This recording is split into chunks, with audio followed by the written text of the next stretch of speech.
This afternoon, we're honored to have Jeremy Ben-Ami with us. You may have heard him talk yesterday at the hall. And if I can open this phone, I'll tell you a little bit about him. Yeah. Or, let me make it up instead. He's an Olympic marathon runner. No. Jeremy Ben-Ami is president of J Street with a background experience in American politics and government and a passionate commitment to the state of Israel. His political background includes serving in the mid-1990s as Deputy Domestic Policy Advisor in the White House, Bill Clinton's White House, and working on 7 presidential and numerous state and local campaigns. He was Howard Dean's National Policy Director in 2004 and helped manage the mayoral campaign in New York City in 2001. He's been recognized for his leadership, including being named, get this, People of the Decade by Haaretz, Israeli's daily newspaper, and by the Jerusalem Post, included him in the list of the 50 most influential Jews in the world. Top notch. Last time, how do you like that? Last time Jeremy was here, he was here with his son Ari, and we treated them to Barney's, Boxcar Barney's large ice cream. With the political situation this visit, I think we'll have to treat them all to a double scotch. I'd like to welcome Jeremy Ben-Ami.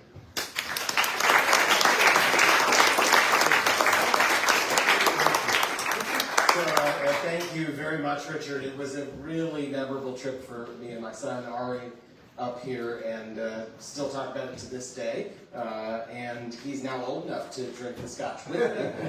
It shows how time flies. It's really great to be back here at the Everett Center, and wonderful to be in Chautauqua. It is a place that I've now been several times. I have really warm memories about those prior visits, and just really a feeling of good friends in a space that is safe for important conversation and dialogue, and we are really in desperate need of that all across our country and across the world. I really want to say thank you to my good friend Edith Everett for being the sponsor of this center, to the center's staff and board for all that you do for Jewish life here in Chautauqua and more broadly.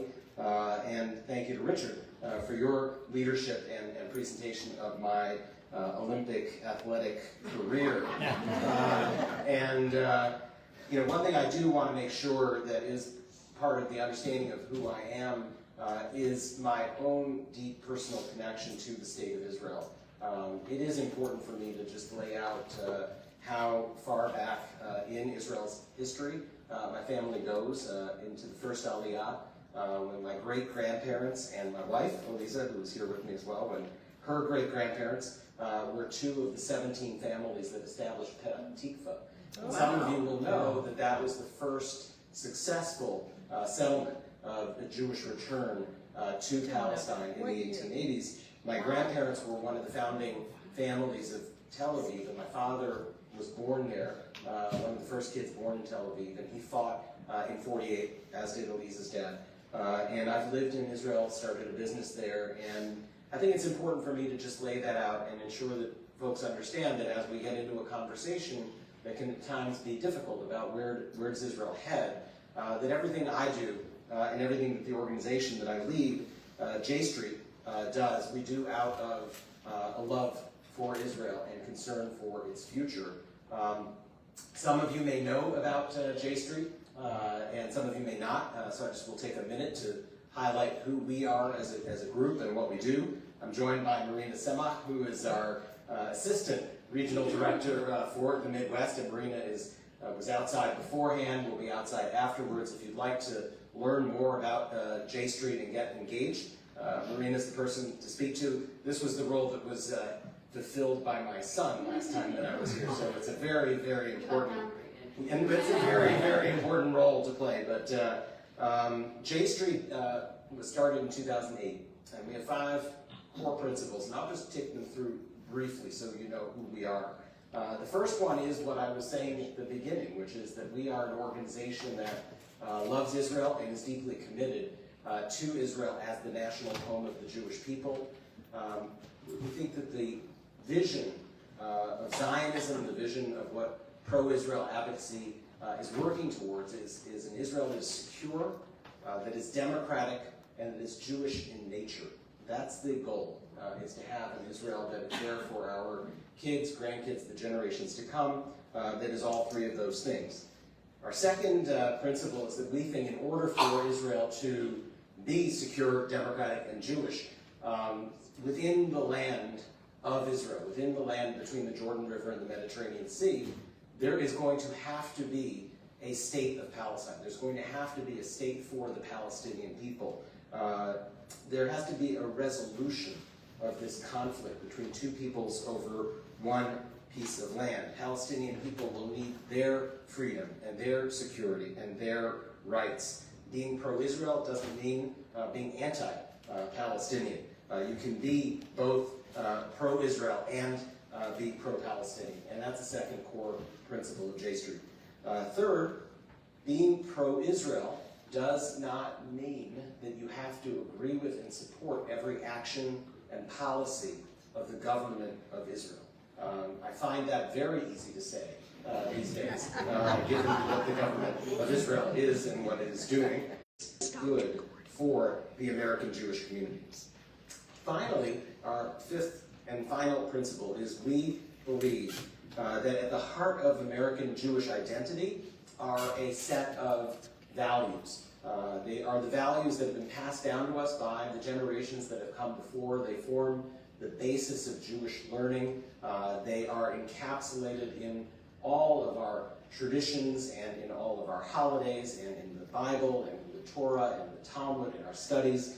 At the core of it is this principle that you don't treat other people the way that we didn't want to be treated ourselves. And that principle at the heart of Judaism happens to also be at the heart of a lot of other religions, but it finds its origin and its home in our people. And we should be very proud of that. And if that is our set of values, if we bring into the American arena a desire for justice and a desire to stand with those who are being oppressed and to be on the bridge with John Lewis and to be at the forefront of the labor movement and to be in the fight for women's rights and LGBT rights and all the rest, and the Jewish community is there, and we are leaders and we are proud, we have to bring that same set of values to issues that relate to Israel and specifically to its treatment of the Palestinian people. And that sense of justice, that there has to be justice for those who don't have as much as we do, that we should treat others the way that we didn't want to be treated, the way that we want to be treated ourselves, that has to apply when it comes to Israel and the Palestinians. So those are our principles, a quick review of who J Street is and what we do. We bring these principles to life through our political work. We do it in advocacy about American policy. We do it on educational programming on college campuses, working with our 1,100 strong rabbinic cabinet. We just have a whole array of activities, and again, Marina will be able to tell you more about that. So let me turn to some of the meatier aspects of my talk today, and I know we have no shortage of what to talk about. I want to do three things in these opening remarks, and then I'm going to open it up to questions, and we'll have some discussion. First is, I've spoken a number of times now at Chautauqua, and so I wanted to share some reflections with you on what has changed and what hasn't changed in the 10 to 15 years that I've been doing this and coming to Chautauqua and speaking about these issues. That's one. Second, I want to share with you a new framing for how we lay out a future vision for Israel and its neighbors. And I want to explain to you why you have yet to hear the phrase two-state solution in what I have just described as J Street. It might have been that would be the first phrase that you would think of when it comes to J Street 10, 15 years ago. And so I want to lay out for you where we are at in our vision of how we get out of this darkness and hopefully leave you with a little light on the horizon to aim towards. So that's second. And then third, the topic, this talk was billed as a talk focusing in on anti-Semitism, and I want to share some thoughts about the topic. I really also, we're going to get into a lot of very difficult things, but I want to just start with a call back in our minds, first and foremost, to the hostages in the tunnels of Hamas in Gaza. It is now nearly 22 months, and it is inconceivable to think about the fact that there are still 20 living Israelis, 30 other Israelis who are still held hostage after this horrific day. I imagine that this unites all of us, whatever our politics may be, whatever our views may be. But I think it's important to start by grounding us there. And also, at the same time, and I always use the word "and" very frequently, it's really important for us to have in our hearts at this moment the people of Gaza who are suffering. And there is hunger, and there is malnutrition, and there is a shortage of some of the basic necessities of life, and a shortage of safe housing and places to go. And so we hold all of this in our hearts as we dive into some difficult issues. So let's get started. So as I was preparing for this talk, I went back and I read my speeches from 10 and 15 and 5 years ago. And it was fascinating to see what has changed and also what has not. A decade ago, even more, when I started talking here, J Street's early years, I was focused on making the case for the two-state solution. That was the primary focus of my speech. And I was trying to address skeptics on the right. It was still, in a sense, a little edgy to talk about a two-state solution. George W. Bush, you may not remember this, but George W. Bush in 2002 became the first American president to actually call for the creation of a Palestinian state. It actually was not my old boss, Bill Clinton. He did not ever use that term. So it was only 2002 that an American president began to talk about it. You may have heard that today the British Prime Minister said that it is very possible that in September the UK will join France in recognizing the state of Palestine. But the idea of two states in the United States was still not quite there in the mainstream of the American Jewish community. In Israel, where I lived in the 90s, as Richard mentioned, it was very mainstream. Prime ministers, I worked on Ehud Barak's campaign in 1997, 98, as he was coming into office to complete the work of Yitzhak Rabin and Shimon Peres, and he would be followed by Ehud Olmert, and all of them were very dedicated to the idea that the status quo between Israelis and Palestinians was unsustainable, and they understood that without a political resolution to the conflict, Israel and the Jewish people were going to be trapped. They were going to be trapped in a future they talked about, in their own words, 30 years ago, a future of escalating violence, a future of extremism, a future of international isolationism, of being isolated. You may remember Ehud Barak talked about the diplomatic tsunami that would be coming towards Israel if it didn't do something. J Street was started in that time to give an American voice to what was mainstream Israeli discourse about what was best for Israel's security, what was best for the nature of the country and the character of the country. And that was to ensure that the Palestinian people could create a future and ultimately a state of their own next to Israel. And that was the concept of the two-state solution. And I spent a lot of my time in those early years and in speeches like these, devoting to rebutting skepticism from Jewish Americans and the American Jewish establishment that this was an idea that made sense, despite the fact that it was mainstream thinking in Israel. Jewish Americans were, I would say, a decade or two behind Israelis in embracing the concept and acknowledging that it was, in fact, going to be a benefit to Israel and to the Jewish people. So then fast forward a few years, and about 5 years ago, my speech had a different framing and a different purpose. In that speech, as I read it, it was amusing to see how different it was because I found myself making the case for two states to skeptics from the left. And at that point in time, it was folks like Peter Beinart and other Jewish intellectuals on the left were turning away from Zionism. They were embracing the illusion, what they called, quote unquote, a one-state solution. So in my speech here 5 years ago, I argued, and I continue to, of course, argue this, one state, the phrase one-state solution doesn't make any sense. It's an oxymoron because one state isn't the solution, it's the problem.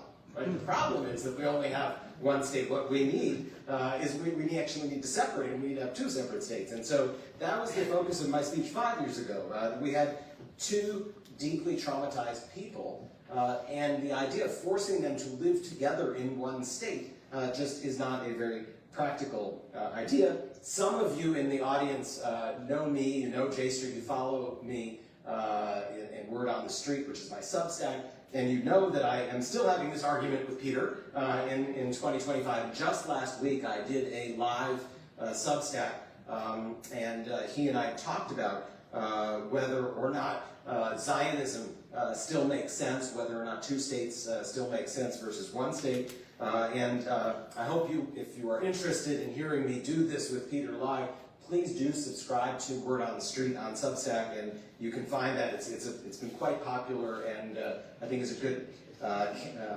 capturing of the argument.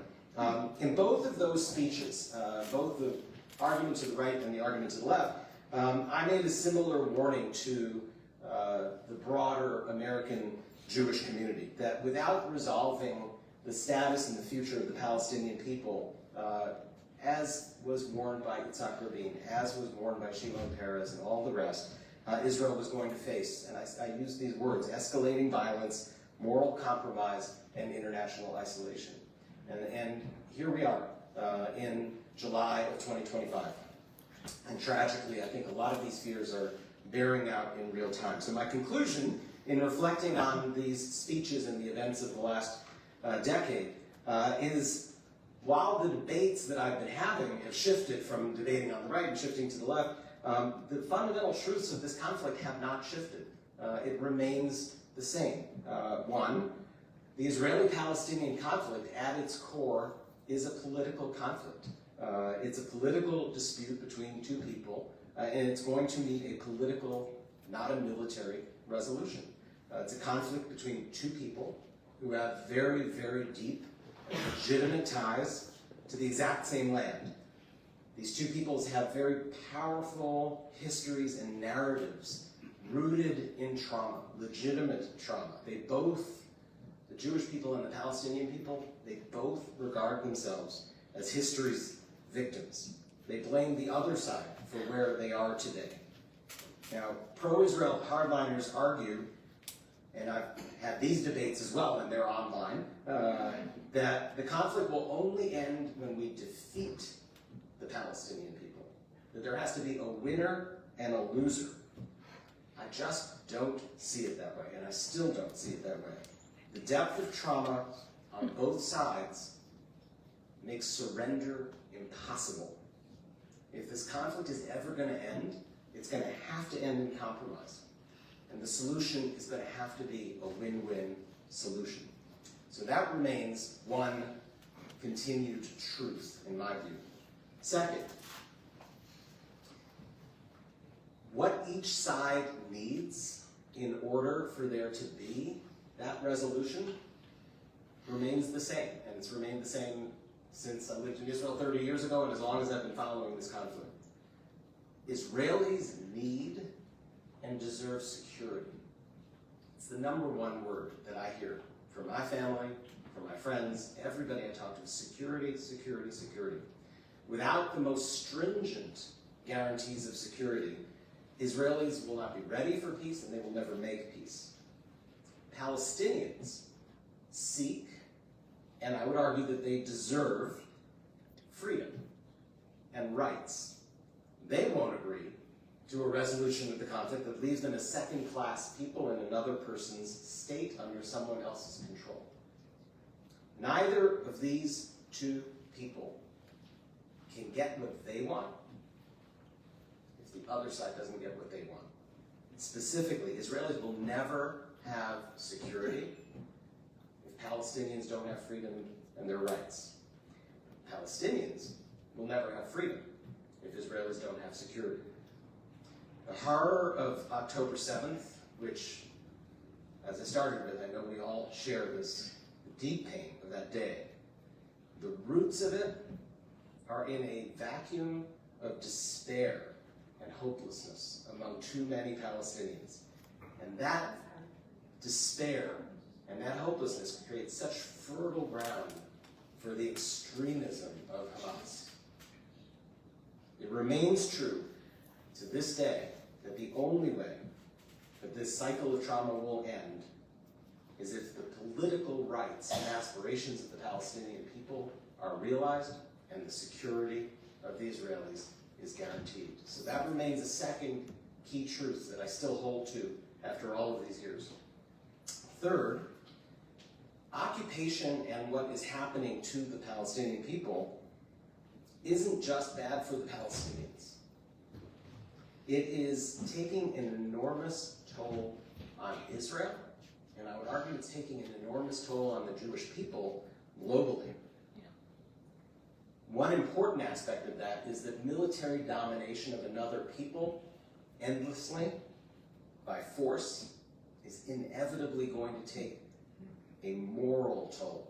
It's going to lead to moral decay. And we see today a deeply troubling extreme right in Israel, an Israeli government that is treating humanitarian aid with indifference, is employing reckless rules of engagement in Gaza. It's enabling settler violence on the West Bank that is inconceivable without any consequence. These are actions that run counter to Jewish values.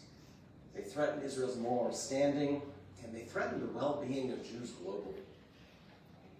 It's still true that the longer this conflict goes on, and the longer that the Palestinian people have no rights, liberal and secular Jews around the world are going to lose their connectivity to the state of Israel, and liberal and secular Israelis are going to leave the state of Israel.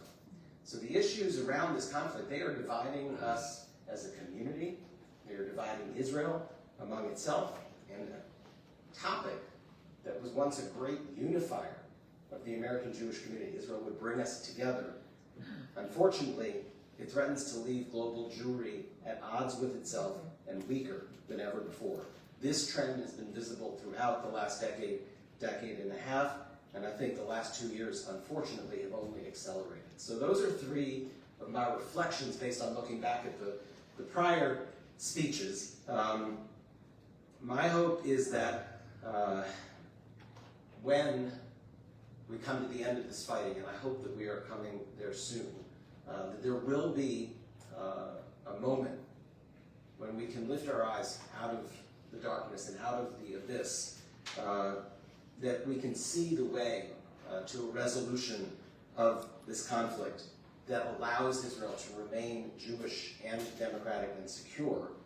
I worry that if we don't have that, Israel is going to lose support around the world, particularly among the younger generation of Jews who increasingly see the occupation not simply as a security issue, but as a moral failure. So this leads me to the second topic for today, which is what is the way out?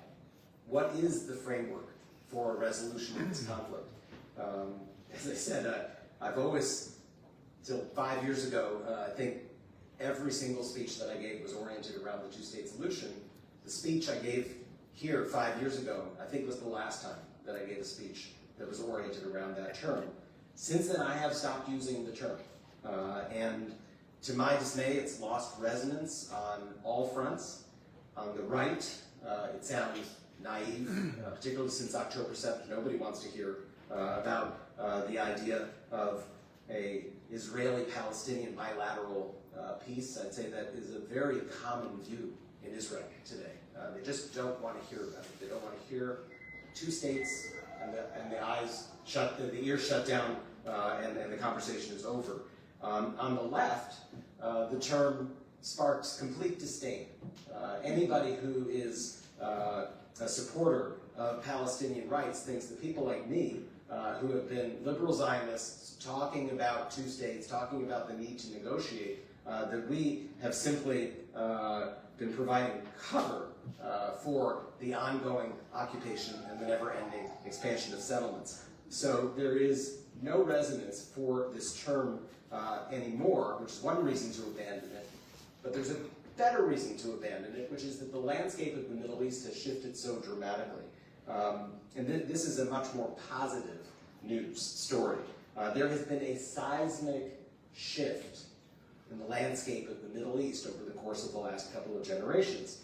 And that is the openness of the Arab world to recognition of Israel and relationship with Israel. Most of you are of the generation that remembers when the Arab world said no to Israel, no to negotiations, no to peace. They were called the three no's of Khartoum. They were repeated over and over again by the Arab League in the 60s and the 70s and into the 80s. That's the world that we grew up in. Today, the Arab world is ready to say yes, yes, yes to Israel. Yes to security cooperation, because there's a commonality of worldview between the Sunni Arab world and Israel with regard to Iran, with regard to the threat that Iran poses to the stability and the growth of the Sunni Arab world. There is a commonality of interest to fight extremism, where Arab countries 30, 40 years ago were funding extremists who were causing terror and causing problems all over the world. Today, regimes like the Saudi Kingdom and the UAE and other Gulf states, they want stability. They want economic growth. They have plans for what their society will look like in 2030, 2035, 2040, leading the world in AI, green energy, creating jobs. This is what the common interest of Israel and the Arab world in achieving stability and becoming an engine of economic growth for the world. So there is very serious interest in normalization of relations between Israel and the Arab world. We saw it begin with the Abraham Accords at the end of the 2010s. The UAE, Bahrain, Morocco, and Sudan opening up relations with Israel. There is continued, even in the wake of Gaza, interest in Saudi Arabia and in other countries in the Arab world in achieving normalization of relations with Israel. But there's one serious condition that is placed on that vision, and that is a serious and irrevocable commitment to Palestinian statehood. What's on offer to Israel is the biggest game changer in its history. That's full acceptance of Israel by all of its neighbors that tried war after war, decade after decade to eliminate it. I call this the 23-state solution. It is a comprehensive regional peace. What Israel stands to achieve is not just a relationship with the state of Palestine, which a lot of Israelis look at with a degree of skepticism. It's not the most attractive offer, let's put it that way, to Israelis. Well, we're going to have bilateral Israeli-Palestinian peace. 2 states, not so attractive. 23 states, full normalization with the entire region, an end of the Israeli-Arab conflict. It's truly the fulfillment of the wildest dreams of the Zionists who founded the state in 1948. It happens also to be the only way forward after Gaza, because Gaza requires regional engagement. There is going to have to be investment in security, in governance reform, in redevelopment, and all of that is going to require Arab cooperation throughout the region to build a new security force, to build a new government, to spend the tens of billions of dollars that are going to be necessary to rebuild Gaza. So the task of rebuilding and the process of building a new state of Palestine, all of this is going to be achieved only if there is full partnership with the Arab world. None of that is possible with this government of Israel, led by Netanyahu, With extremists like Ben Gvir and Smotrich, this path will not be taken. But change is coming. Yeah. There is an election next year. Polls tell you 74% of Israelis want Benjamin Netanyahu gone. And when you poll based on parties, the parties that are currently in power, that hold over 60 seats, which is what you need to control the Knesset, barely get 50. And the opposition parties together get over 70. It's only polling, and we could be a year away, or more even, from the next election. But change is coming.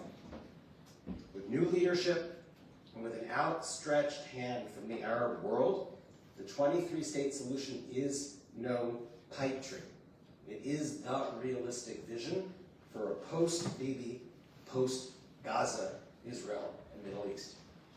So that's the second topic I wanted to touch on. The third takes me back to the topic that actually was briefed on the little blurb about our talk today, which is anti-Semitism. So I want to offer a few thoughts about that, and then I'll open it up for questions and discussion. What again struck me as I was reading through my old speeches was that there was no mention of anti-Semitism.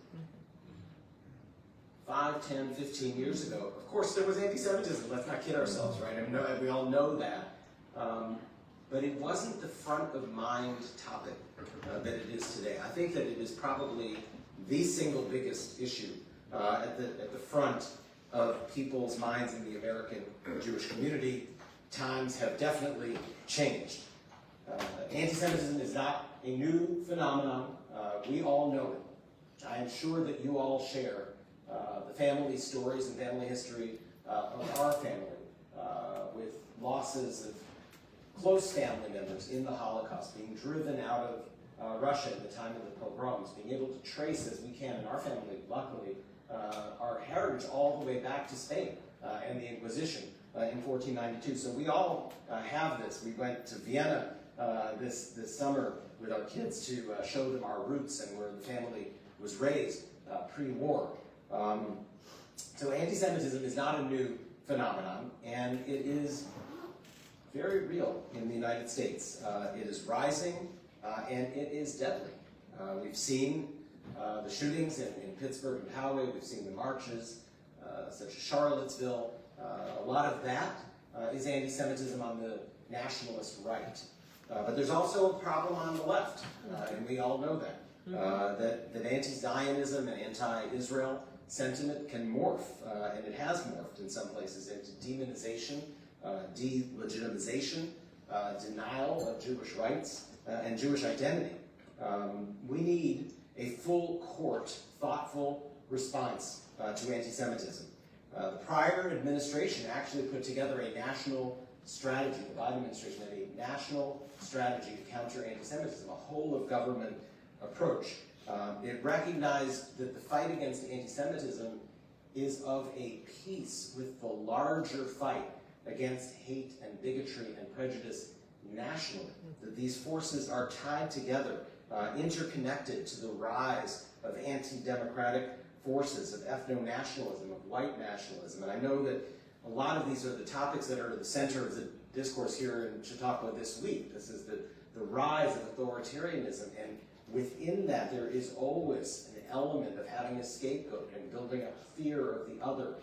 And Jews are always on the receiving end in those kinds of settings. In a world in which authoritarianism is rising and is of such threat, liberal democracy is what we Jews must stand up to defend. What has created the conditions for our safety and our success and our prosperity is the rule of law, is protections for minorities. It's a commitment to equality for all. The Jewish community needs to join hands with all who see this risk and all who are likely to be in the line of fire. As a small minority, we're not going to be able to withstand the threat of rising authoritarianism alone. And the creation of our own autocratic ethno-state in Israel. Just because everybody else has an ethno-state doesn't mean that we need one too. That is not the right manner of defense. We have been, and we must always been, as a community, on the front lines of the pro-democracy movement. Jews in the last 2 generations have had enormous success in 2 countries, in the United States and Israel. And what do they have in common? A commitment to liberal democracy. And we have to sustain that commitment, and we need to fight for it. There's one other aspect of anti-Semitism that I want to touch on, and then I'll close. And that is the cynical use of the fight against anti-Semitism by political actors, especially on the right, who, in the pursuit of unrelated agendas, are using our pain and our fear as cover, as they seek to attack higher education, to vilify immigrants, and undermine democratic norms. These are education, immigration, the rule of law. These are the pillars of Jewish success in this country. This is what has made our life here so secure. We do ourselves no favors when we allow others to weaponize and instrumentalize the fight against anti-Semitism to advance their agendas. And I will add one more thing, which is we do ourselves no favor when we conflate anti-Semitism with criticism of Israel. When we label young Jews who are speaking up for Palestinian rights as dangerous, when we treat debate and open discussion as betrayal, these are not the right strategies for addressing anti-Semitism. And let us not allow that line between free speech and debate to be blurred and erased, and for anything we don't agree with to become a charge of anti-Semitism. 90% of American Jews agree. We know this from poll after poll after poll. 90% of Jewish Americans agree you can be pro-Israel and criticize the government and the policies of the state of Israel. Weaponizing anti-Semitism is a bad strategy. It's going to alienate our allies. It's going to weaken our message, undermine the real fight against hate. We have to defend the right to ask tough questions, to argue, and to disagree, because that is the lifeblood of our tradition. So we founded J Street now 17 years ago to fill a gap in the American Jewish conversation on all these issues. There's a lot of us who love Israel deeply and are not crazy about the direction in which it is headed.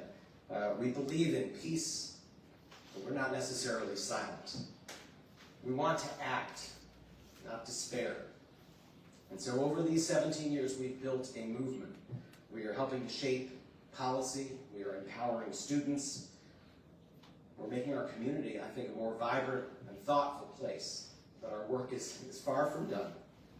We know that authoritarianism is on the rise here and in Israel and all across the globe, and it's not good for the Jews. Authoritarianism is never good for us, whether we are its victims or its enablers. Liberal democracies are where we get our freedom and our opportunity. So let's make sure we are at the forefront of the fight for democracy, for diplomacy, for peace, and for justice. I look forward to working with all of you. Please do talk to Marina after the event.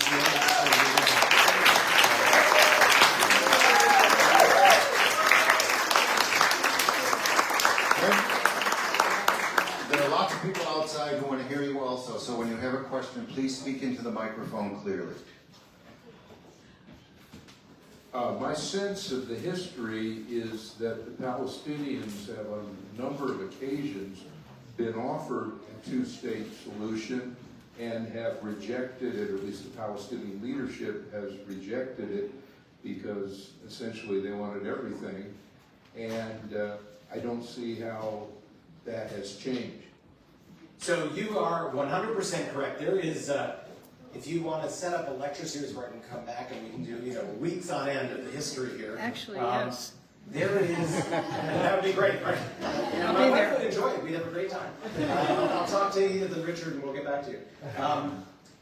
The history of failure on this conflict and efforts to resolve it, it goes back over a century, right? I mean, it starts with the British who promised the same land to both peoples, right? We know about the Balfour Declaration. Not a lot of people have read the McMahon correspondence with the Arab League leadership in the 1916, 1917 era when the exact same land was promised to them.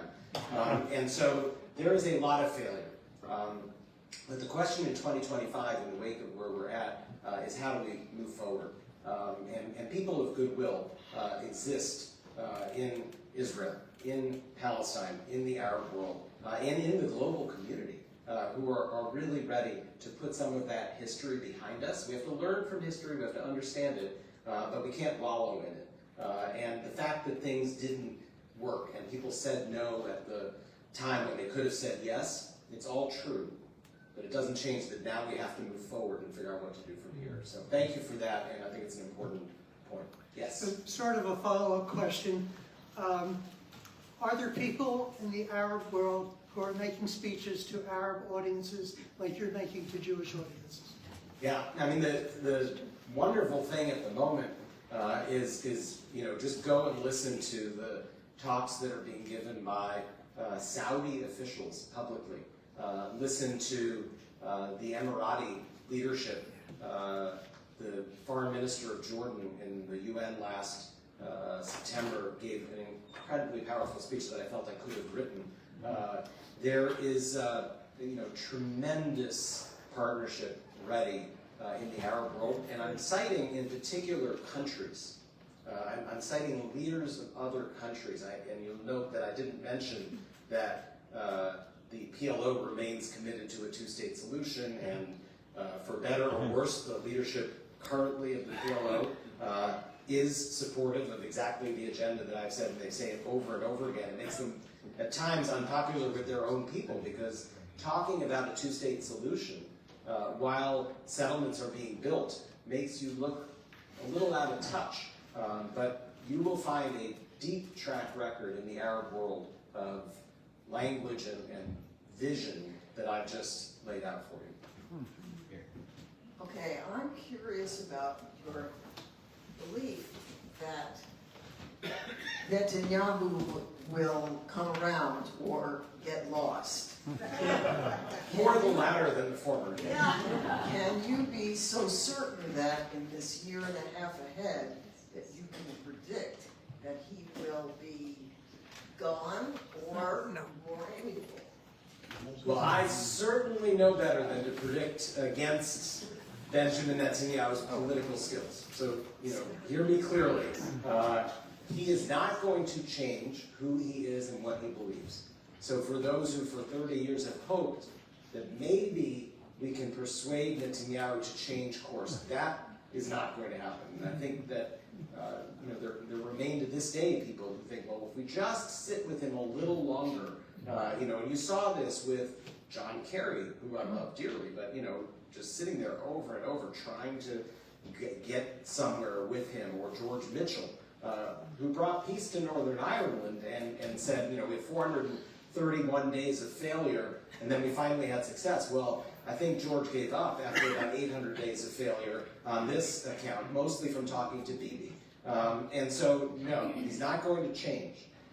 I'm not going to predict that he's going to lose the next election. All I'm saying is there's a good chance that the next prime minister of Israel out of the next elections may not be him, and that prime minister is going to come from the center-right. Don't get me wrong again. I'm not saying that somehow there's an Israeli left that's going to rise up out of the ashes and suddenly take over the country and make peace. That's not what we're talking about.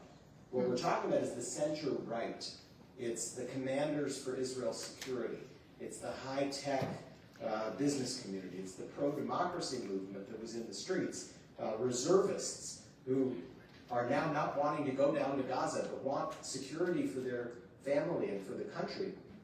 The center of Israel, when presented with this opportunity, and you do polling in Israel of this regional comprehensive package, you still get 65 to 70% of Israeli society that would sign up for the 23-state solution. But you need political leadership to get there. And Bibi Netanyahu and Smotrich and Ben-Gvir, they are not going there. Beware, they are voting in the cabinet right now for annexation of parts of Gaza. They are going in the opposite direction. They have to be beaten at the polls by the majority of the center-right of Israel that wants a future of security and engagement and integration into the rest of the region. That's what has to be the vision, as opposed to annexation, never-ending conflict, violence, and international isolation. Okay, well, along similar lines, listening to you, I would like to share your optimism, and I'm not there, but, this is helpful, what you're saying. I guess I struggle with, looking at Israel's internal politics and trying to identify who those leaders are. I just don't see it. I see names that come and go. I see Yair Golan, is that his name? And people are excited about him. It's more, he's on the center left, I guess. So I don't know, maybe you can just speak to this a little bit. I mean, who's out there? So you know more than probably 95% of Jews just by virtue of what you just said. The leading figure of the Israeli center-left is a man named Yair Golan. Some of you may know his name. He was the deputy commander of the IDF. He never became chief of staff. He was the number 2. But he was known for being very outspoken about democracy and about ethics in the IDF. And he called out some of the trends within the right wing that were leading Israel towards a less democratic state. And so he didn't get the promotion to be the number 1. He then went into politics, and on October 7th, he's one of those people, of my exact age, who hopped into a car with his gun and headed down to the Nova Music Festival and rescued young kids on October 7th. And he became a bit of a cult hero.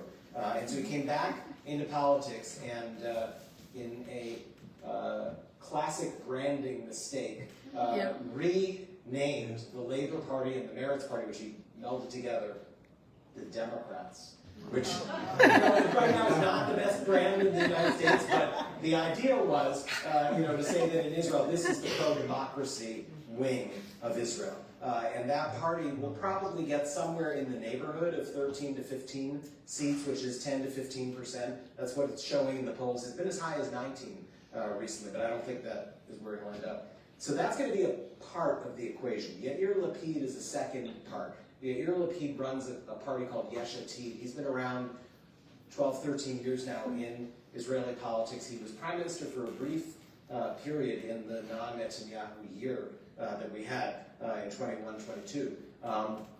He's given some speeches that I think sound very much like me in what he's laying out, and I'm very optimistic about the role that he can play. So between Lapid and Golan, you probably could create about half of the coalition that's necessary. The other half is going to be people to the right. It's going to be people like Benny Gantz, Gadi Eisenkot. There are, certainly Avigdor Lieberman is way to my right, but is somebody who was in the change government last time. You may know his name. So it's going to be a balanced mix of center-right, center-left, and this proposal for the regional comprehensive peace is exceedingly attractive to all of those people.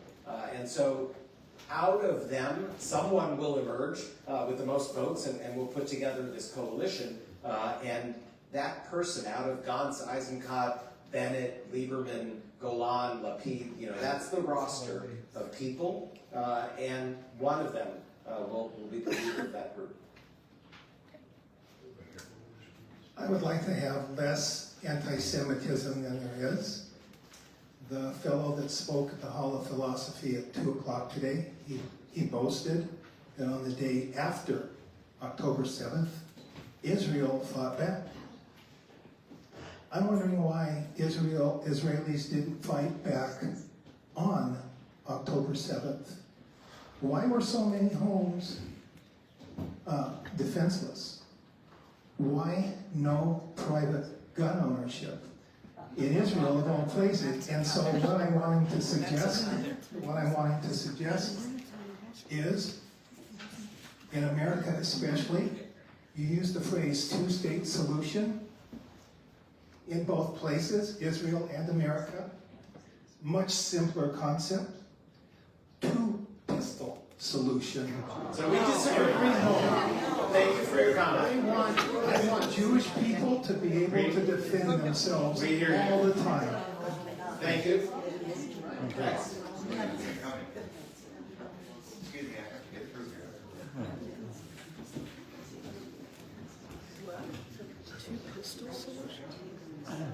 So, you seem confident that the Arab world will eventually come to some agreement, and that's the leadership of the Arab world.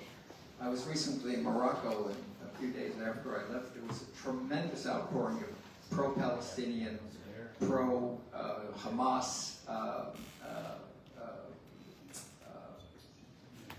folks, and all of the same tropes that they use. So how do you see that the Arab street is going to react going down the road?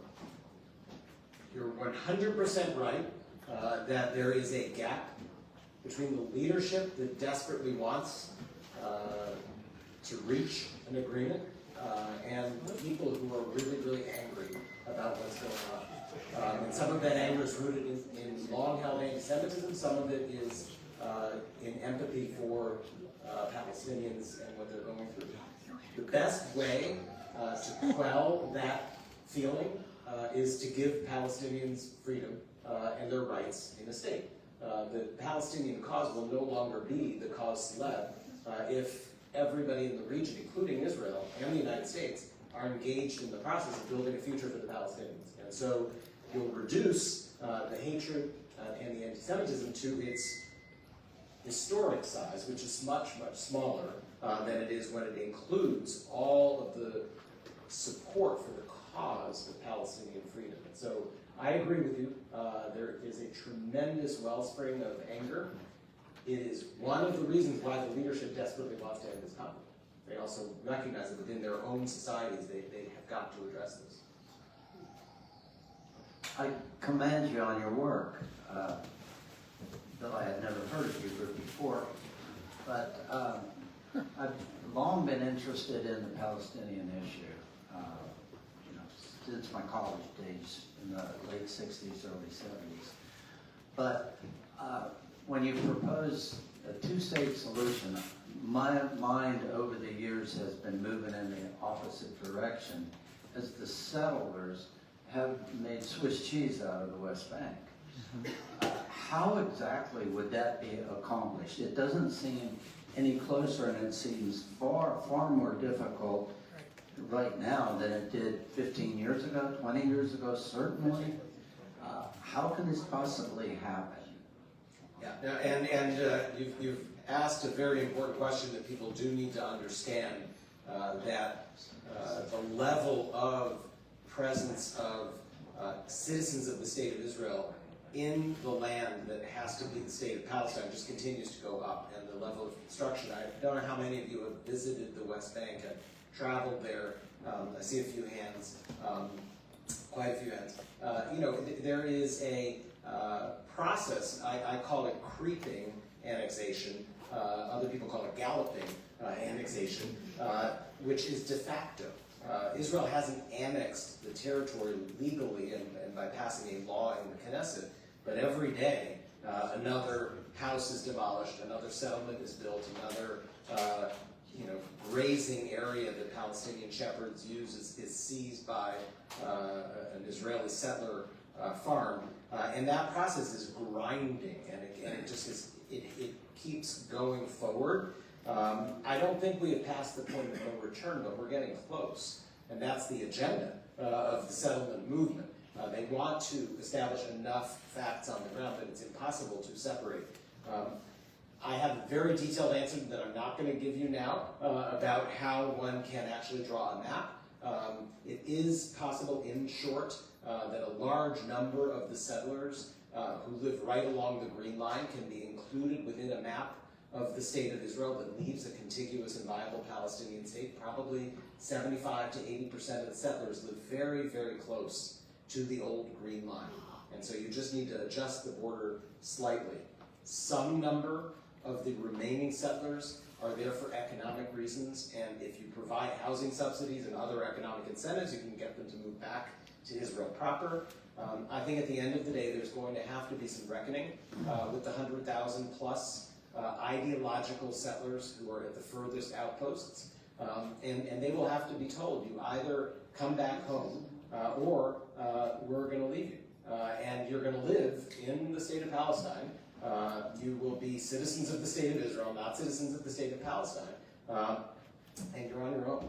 And that is, if Israel as a whole wants to have a defined border, and some people want to live in France, they want to live in the United States, they want to live in Palestine, that's up to them. But this is not going to be sovereign Israeli territory, and they're going to have to do it. I actually have two questions that are unrelated. Has there ever been a serious proposal for a non-militarized zone in Gaza?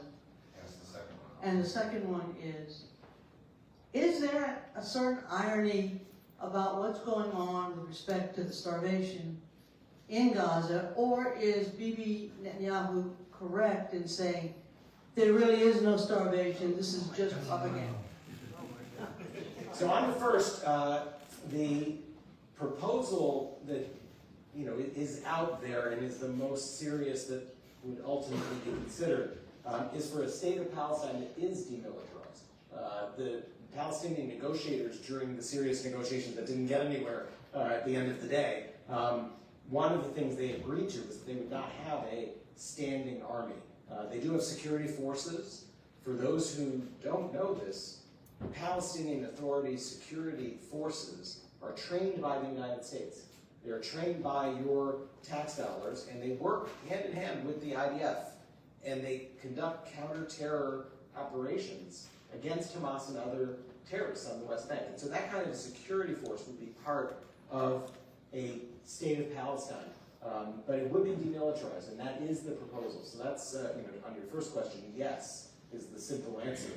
That is part of the thinking. In terms of the famine and the hunger and the starvation, I think we just have to listen to the doctors and the NGOs and the humanitarian aid workers and there are journalists. NPR, many of you, I'm sure, Anas Baba, I'm sure many of you know the name at this point, from listening to his reporting from inside Gaza. There is very, very serious deprivation of basic human necessities in Gaza, and whatever Bibi Netanyahu or other folks are saying, we just have to listen to the people who are there and look at the reality, and I believe it is a very, very stark and serious reality. I have two questions also. The first one about conflating. There's also conflation with Judaism and support of the situation as it is in Gaza, which I find here.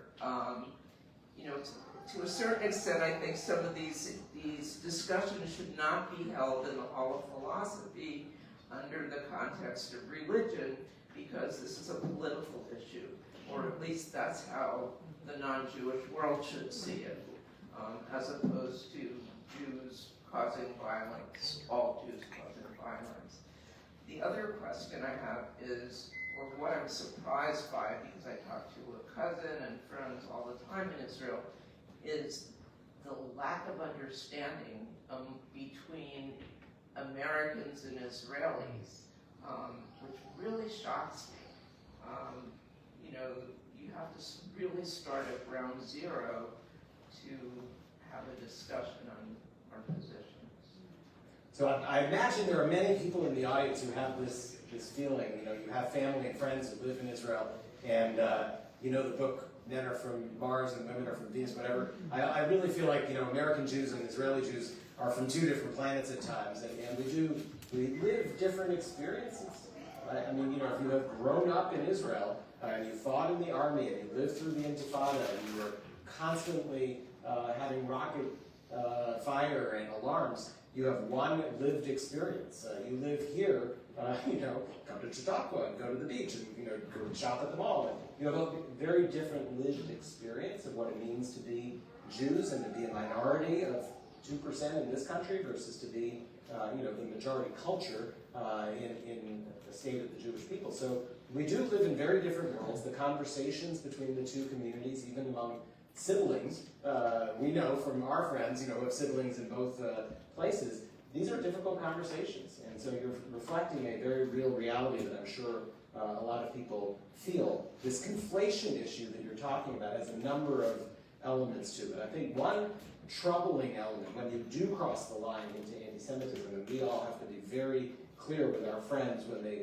cross that line, to hold all Jewish people responsible for the actions of the government of Israel, to me that crosses the line into anti-Semitism. And you cannot hold us responsible just because this is a state that was founded to be the national home of the Jewish people. I'm a Jew who practices Judaism. I live here. I'm an American. And holding me responsible in some way crosses that line.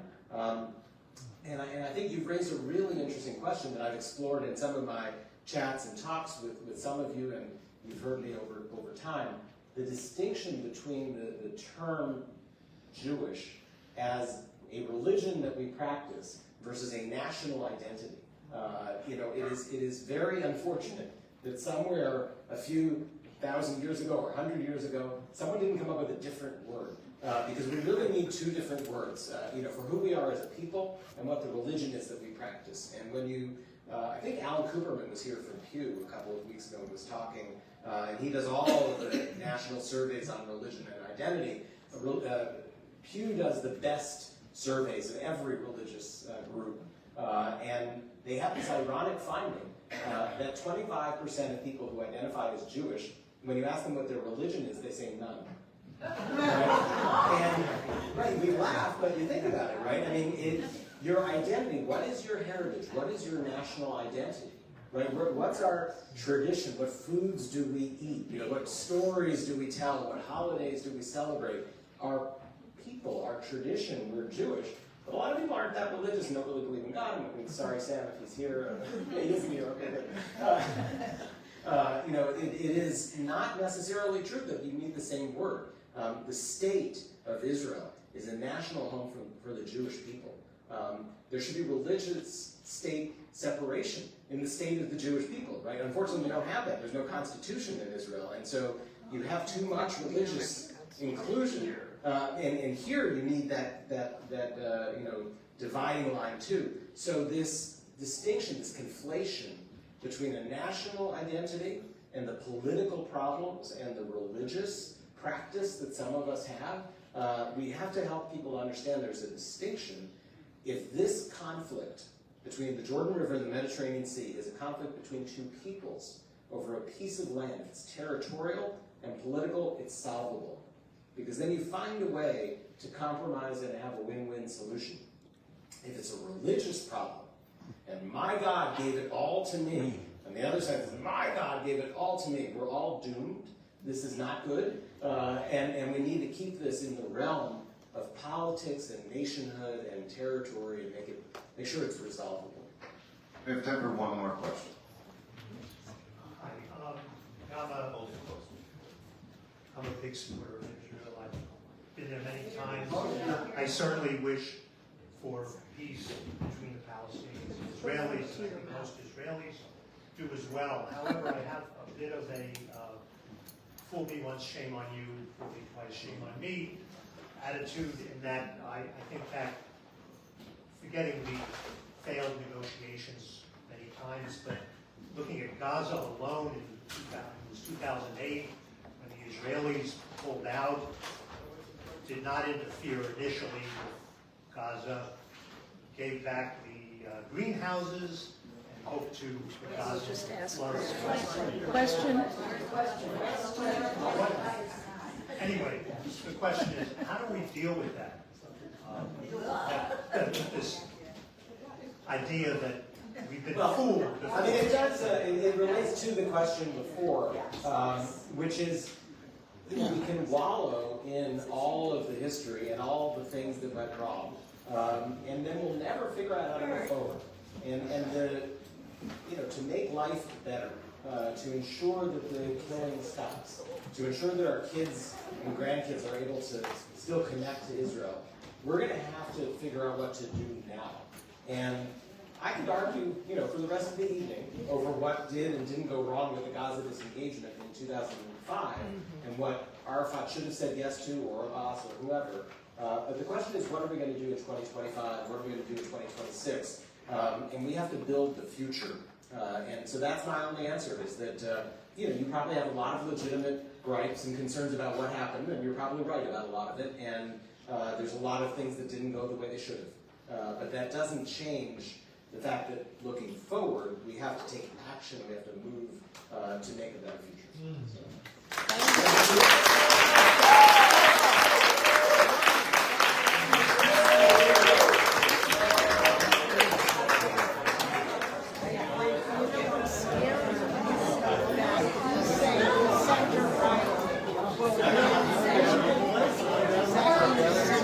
Good to see you again.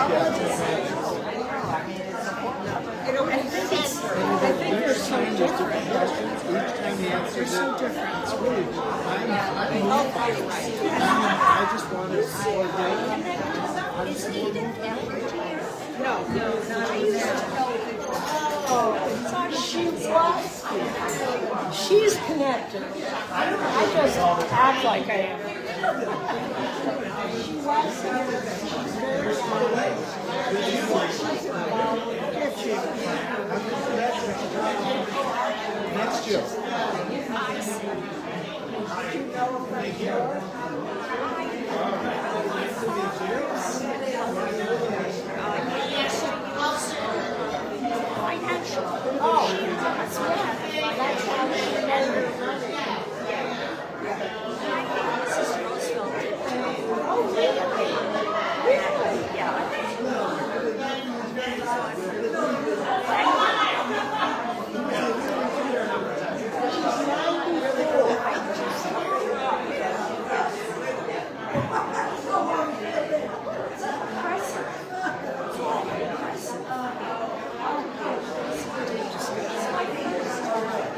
Oh, it is? The first time that she talked? Come back tomorrow. I don't know. How'd you find it? We heard about it. Well, here you are, and now you'll keep coming. Once you come, you can't stay away. Oh, there's a movie. It's really good. Never went out to dinner. You can't. All right. Anyway, it's a good film, really good film. Oh, yeah, the one here. Well, that would be nice, I guess. You're just too popular. No, I'm not. Yes, you are. Oh, yeah, but this way. I had a furniture sale.